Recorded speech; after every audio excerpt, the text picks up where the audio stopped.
This is Tracy with RoadDawgOnline.com, and I'm sitting with Trey Cordle, drummer with Steve Holy.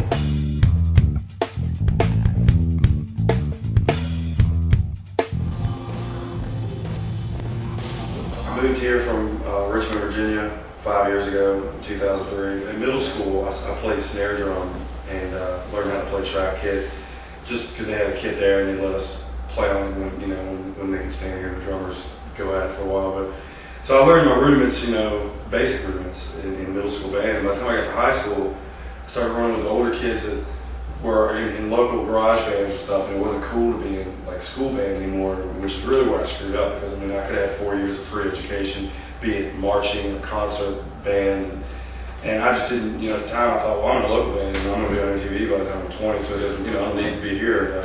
Back there I had some students and I played gigs, but the market wasn't big enough and it was just too hard to scrape by, and then I decided to come to Nashville and worked at Pearl for about a month, unloading boxes, and just went out downtown and tried to network, and since then I've been able to make a living playing drums, so it's worked out good as far as I can tell. How did the Steve Holy gig come about? Actually, my good buddy Adam Ricker is his band leader, and when Steve last year when he finished touring, a lot of his guys went and played with other artists, and they pretty much had to piece the whole band back together. So Adam just gave me a call, asked me if I wanted to do it.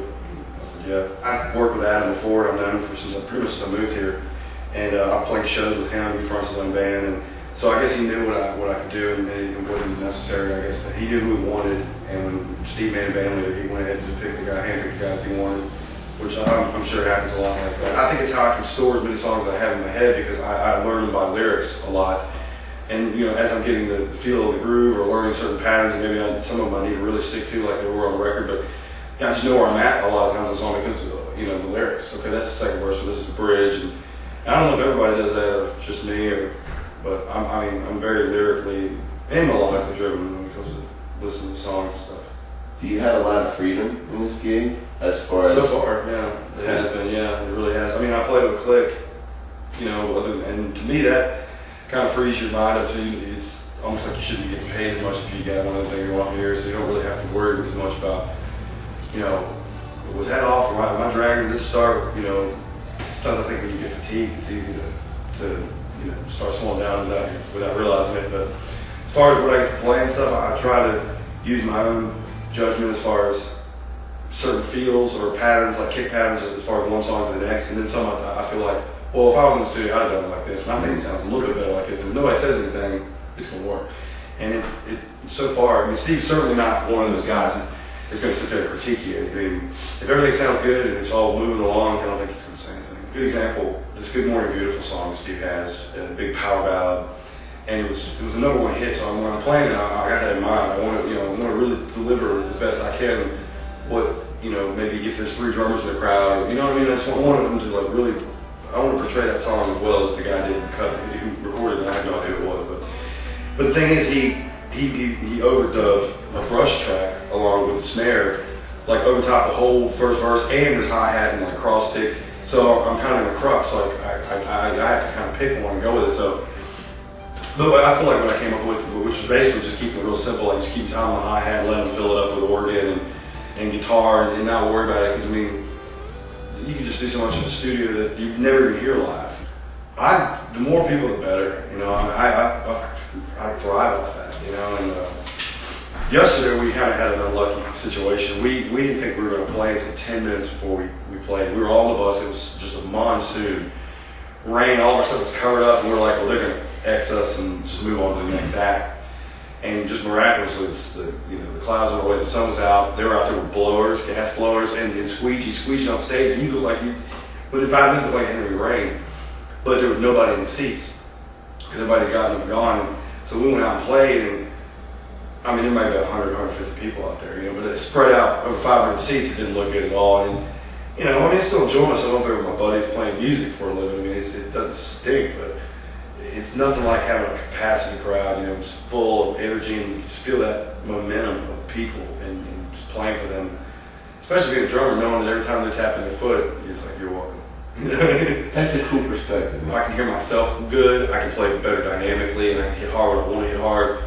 if I have a poor mix, or if it's mixed on a rush because for time restraints, then I have to take what I'm given. And if I can't hear myself, I tend to play too hard and with no dynamics. And those are the gigs that I get up and even if I make a mistake, I'm just irritated, and it stays with me longer than it probably should. Where I just, you want to just do the best job ever. You want to be as good as you were yesterday. And you just think you're going to always be better than you were the day before. Sometimes you play better last week than you did today, and it's just frustrating.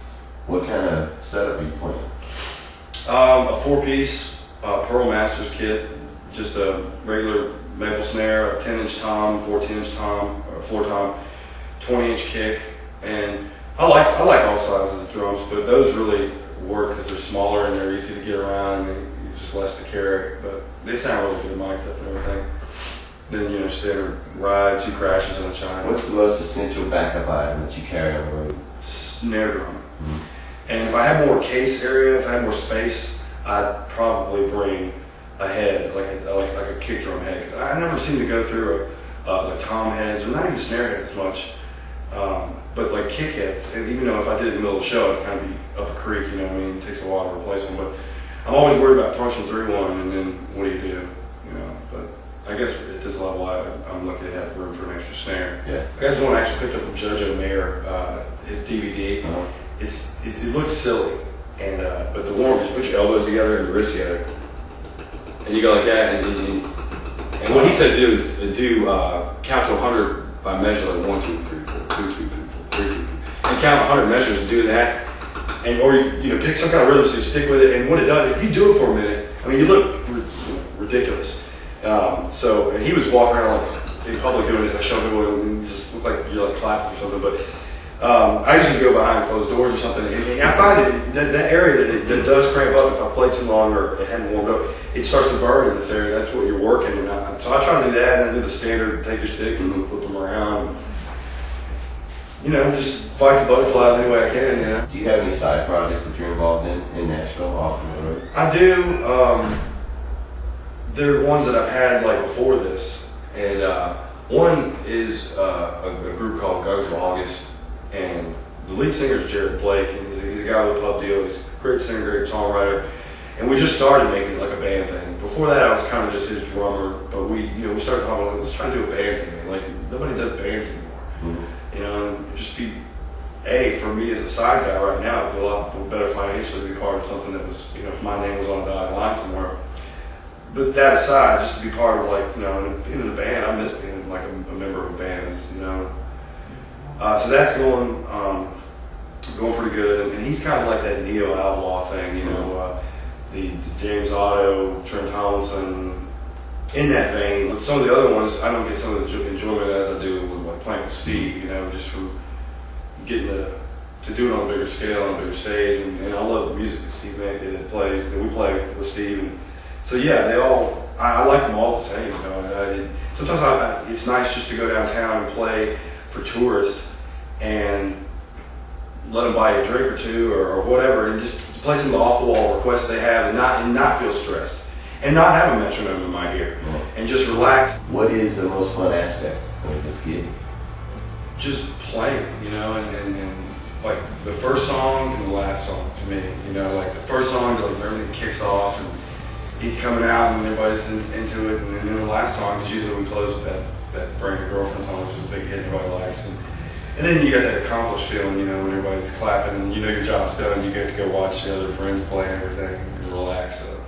But definitely playing, but everything about it's good, the hang time is like everybody in the group is really cool, and the food, they usually take care of as far as food. There's nothing's amiss, and it certainly isn't really work, I don't ever forget that, We have to work hard to get where we're going, but once you get there, sometimes you can try to relax and enjoy yourself. But take a kid and give him a pair of drumsticks, and he's never like, what am I going to do with these? It's like, yay! Yeah. So, I just have a good time with it, I love playing drums. Thank you for your time, Trey. I appreciate it. This is Tracy with RoadDawgOnline.com, and we're done.